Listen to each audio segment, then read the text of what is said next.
breaking. King Charles just destroyed Keir Starmer's entire economic plan with one phone call.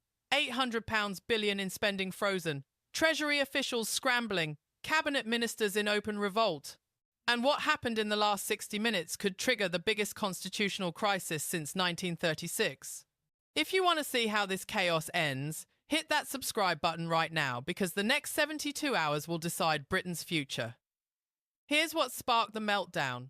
Yesterday at 11:47 a.m., Starmer announced his national renewal budget, the most ambitious spending plan in British history. His words were bold. "We will rebuild Britain from the ground up. £800 billion over 5 years. Infrastructure, green energy, social programs, the works." But King Charles wasn't impressed. The monarch did something unprecedented instead.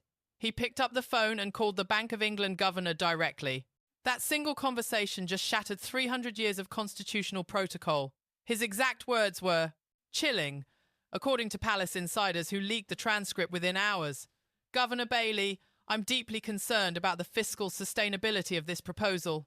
The Crown has a duty to protect Britain's financial stability. I'm asking you to exercise every tool at your disposal to ensure proper scrutiny before a single pound is committed." The response was swift and devastating. Andrew Bailey immediately convened an emergency monetary policy committee meeting. Within 3 hours, the bank issued an unprecedented statement questioning the government's spending projections. Within 6 hours, the Treasury's bond auction collapsed. Investors pulled £14 billion in a single trading session. The pound sterling dropped 3.2% against the dollar, its worst day since Liz Truss's mini-budget disaster. According to senior Treasury officials, Chancellor Rachel Reeves watched her entire economic strategy implode in real time. One aide described her as ashen-faced, staring at trading screens, while her team sat in stunned silence. But wait, because there's another layer to this disaster that nobody's talking about yet. The timing of Charles's intervention wasn't random. Sources close to the palace reveal that the king had been receiving private briefings from former Bank of England governors for 3 weeks before Starmer's announcement. Lord Mervyn King, who led the bank through the 2008 financial crisis, allegedly met with Charles twice at Clarence House. What they discussed officially remains confidential, but one detail has emerged that changes everything. King presented Charles with historical analysis comparing Labour's spending plan to every major fiscal crisis in British history: the South Sea bubble, the 1976 IMF bailout, Black Wednesday, the 2008 crash.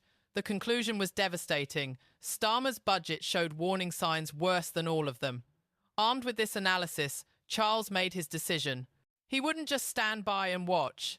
The monarchy had failed to prevent disaster before in 1936 with abdication, in the 1970 seconds with economic collapse. This time would be different. One courtier who was present during the decision described Charles as resolute. His Majesty said history would not record that he stayed silent while Britain drove off a cliff.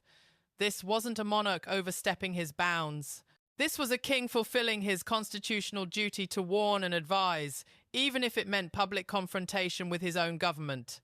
Meanwhile, British pensioners who saved their entire lives are watching their retirement funds evaporate.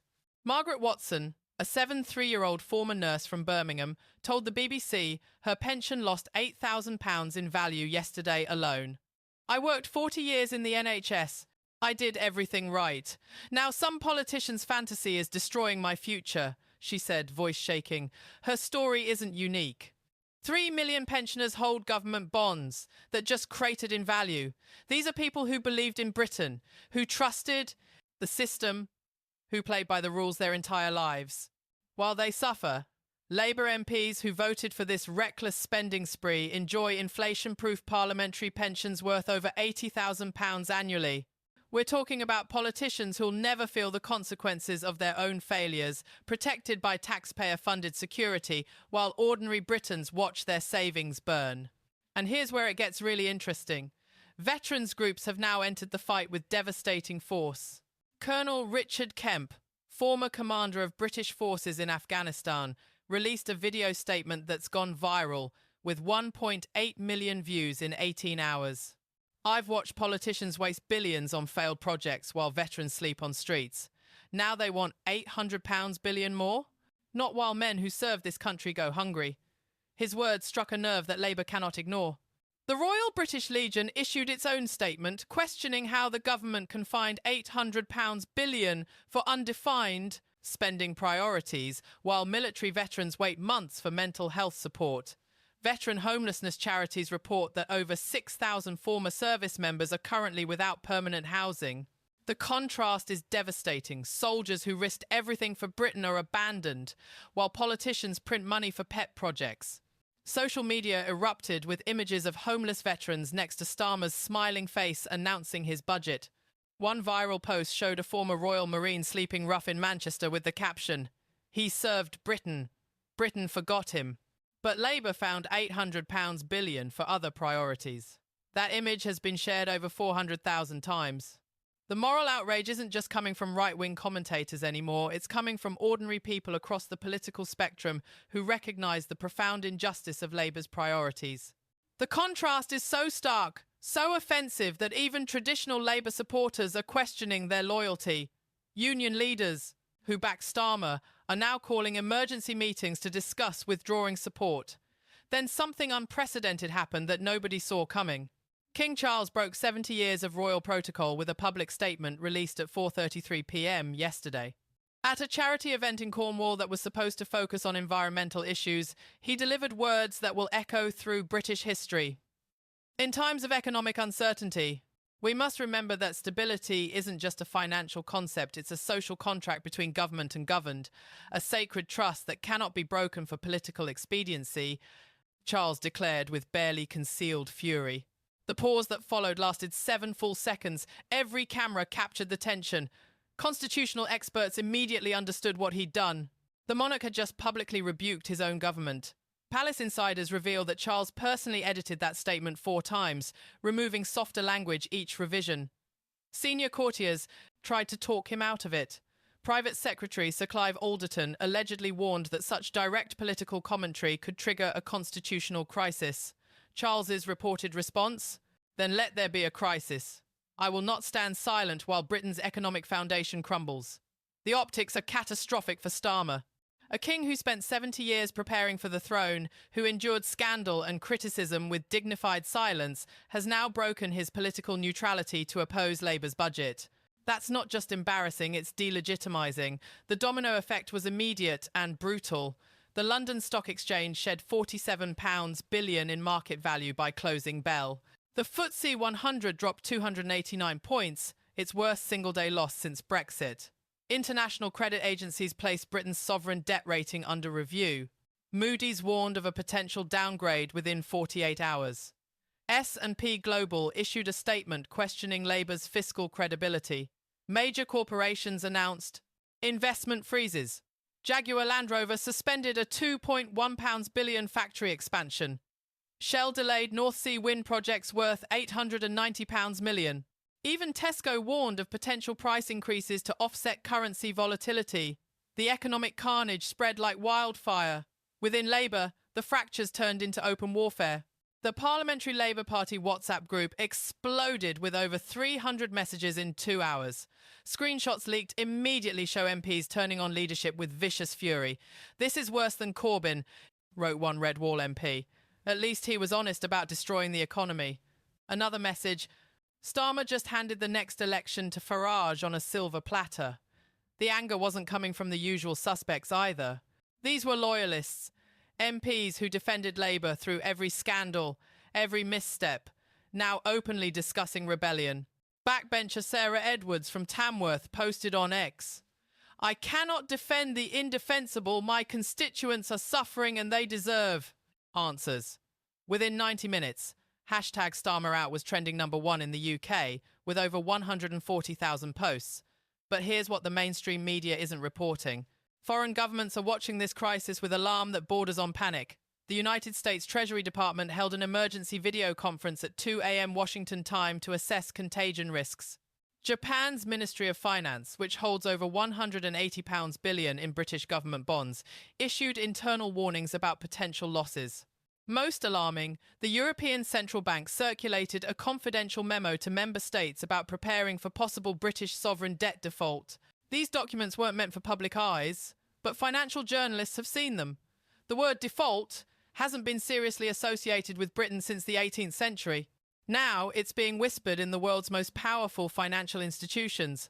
International investors are demanding answers that Labour cannot provide. Swiss hedge funds that typically hold sterling as a safe haven currency are dumping positions at unprecedented rates. The governor of the Swiss National Bank made an extraordinary public statement. We are reassessing the risk profile of UK sovereign debt in light of recent political developments. Translated from central banker speak, that means Britain is no longer considered a safe investment. The reputational damage is incalculable. Inside, number 10, the atmosphere is pure panic according to multiple sources with direct knowledge. Ministers are conducting shouting matches in corridors that were once dignified halls of power. Chief Secretary to the Treasury, Darren Jones, allegedly threw a budget folder across the cabinet room after discovering the bond market collapse. Education Secretary Bridget Phillipson was overheard telling aides, "We're finished. Completely finished. No recovery from this." WhatsApp groups with names like Save Labour and Post-Starmer Planning are plotting his removal. The question isn't if they'll move against him, it's when. Deputy Prime Minister Angela Rayner has gone conspicuously silent. No television appearances, no supportive tweets, no public defence of Starmer whatsoever. Veterans of Westminster politics recognise the pattern immediately. She's positioning herself as the unity candidate who can steady the ship after Starmer walks the plank. Keir Starmer himself looked visibly shaken during Prime Minister's questions yesterday. Sources say he fumbled basic answers, lost his train of thought twice, and appeared genuinely rattled in ways even his harshest critics hadn't seen before. Conservative MPs smelled blood and attacked relentlessly. One Tory backbencher shouted, "Even the King thinks you're incompetent." The Speaker struggled to maintain order as jeers erupted from all sides. But here's the twist that could trigger Britain's biggest constitutional crisis in a century. Leaked Treasury documents show that Starmer's team knew their spending plan was unsustainable but pushed forward anyway. Internal memos obtained by The Telegraph reveal economists within the Treasury warned that £800 billion in new spending would trigger exactly the bond market panic we're witnessing.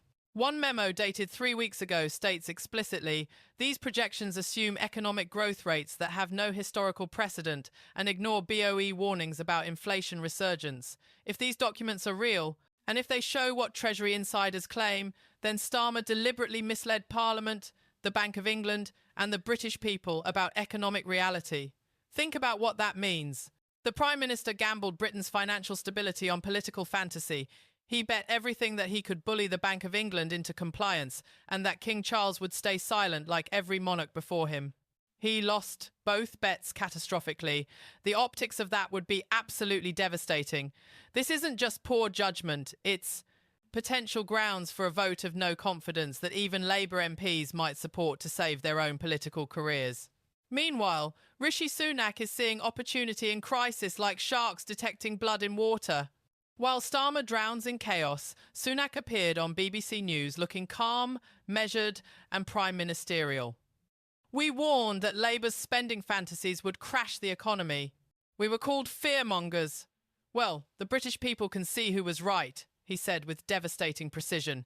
His restraint makes the contrast even sharper. No gloating, no theatrics, just quiet competence while Labour implodes.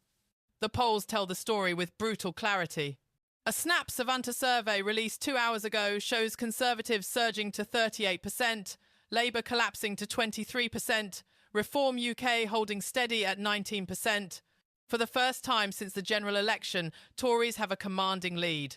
More devastating for Labour, 61% of voters say Starmer has lost control of Britain's economy. In Red Wall, constituencies that delivered Labour its majority, support has cratered by 17 points in 48 hours. Voters in Workington, Blythe Valley and Bishop Auckland, the heart of Labour's comeback, now regret their choice by margins of 2-1. Sunak isn't just winning the political battle, he's watching his greatest opponent commit electoral suicide. And then there's Nigel Farage, who's playing this crisis with the precision of a grandmaster. While Westminster burns, Farage held a Reform UK rally in Clacton that drew over 3,000 supporters, his largest crowd since the general election. His message was simple and devastating. King Charles did what politicians won't do. He told the truth. He protected Britain. While Labour plays fantasy economics, Reform UK stands with the Crown, stands with tradition, stands with reality. The crowd erupted. Video clips flooded social media within minutes. Farage didn't attack Charles like some Republicans demanded. He embraced him.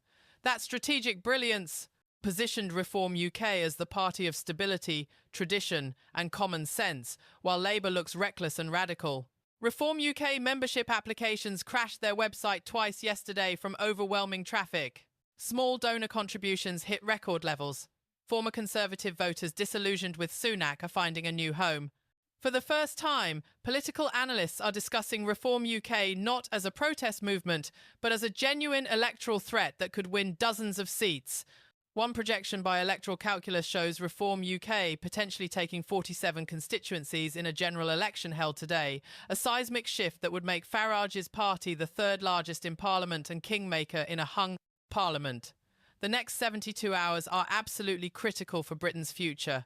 Emergency Bank of England meetings scheduled for Monday morning.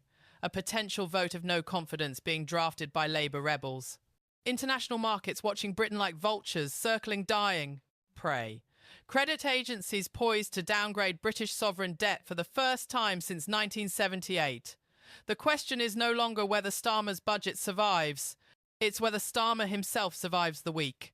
Britain is watching its government collapse in real time, its economy shudder under political incompetence, its constitutional order strain under unprecedented royal intervention. This crisis will be studied for decades. As the moment a Prime Minister's ambition exceeded his competence so spectacularly that even the King felt compelled to intervene. At its epicenter stands Keir Starmer, who looks increasingly isolated, desperate and doomed. So here's the question that matters. Does Starmer resign before he's forced out? Did King Charles just save Britain's economy or destroy 300 years of constitutional neutrality? And will voters ever trust Labour with power again after this catastrophic failure? What do you think? Did Charles overstep his authority, or did he do exactly what was necessary to protect Britain? Drop your thoughts in the comments below. We read every single one. And if this story shocked you as much as it shocked us, share it with everyone who needs to see what's really happening in Westminster right now. The mainstream media won't tell you how close Britain is to total collapse, but we will. Tomorrow, we'll reveal the leaked WhatsApp messages that prove Labour ministers are plotting Starmer's removal. You won't want to miss it.